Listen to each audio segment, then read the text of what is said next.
Kanya-kanya ng tali ng bubong ng kanilang mga bahay ang mga residente sa Cagayan bilang paghahandayan sa bagyong Nika. Si Oliver Bakay ng PIA sa Balitang Pambansa.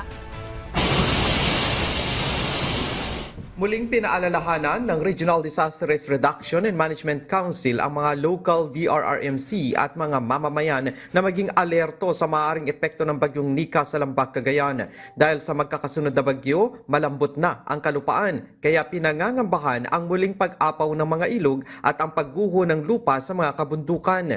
Kaya naman muling iniatas ng RDRRMC ang pagpapatupad ng preemptive evacuation. Ang ilang mga residente ay tinali ang kanilang mga bubong upang hindi tangayin ng malakas na hangin.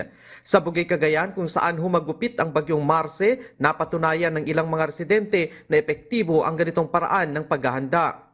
Ayon kay Edison de la Cruz, residente ng Bugay, Cagayan, bago pa man dumating ang bagyong Marce ay tinali na nila ang bubong ng kanilang bahay at ang bahay ng kanyang mga magulang. Di ba't laming ako, sir, nagagalot kami. Nakikita mo, sir.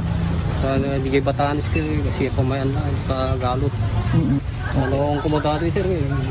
Kaya pinadata, hero dito, sir. Samantala, puspusan naman ang pag-aayos na ginagawa ng mga guro sa mga silid-aralang nasalanta ng bagyong Marce sa Cagayan. Sa Bugay North Central School, napuruhan ang bubong ng dalawang palapag ng silid-aralang ito. Kaya nandito kami sa school kasi nag-aayos pa rin po kami ng mga nilipatan namin mga classrooms. At saka ang sabi naman po nila, kasi nag-request po kami ng temporary learning shelter. Sa ngayon ay sinisikap ng mga guro sa eskwelahang ito na ayusin ang mga nasira ng bagyong Marce. Siniguro naman ng mga ito na ibabalik nila sa normal ang klase ng mga mag-aaral sa lalong madaling panahon. Mula sa Philippine Information Agency Region 2, Oliver Bakay, Balitang Pambansa.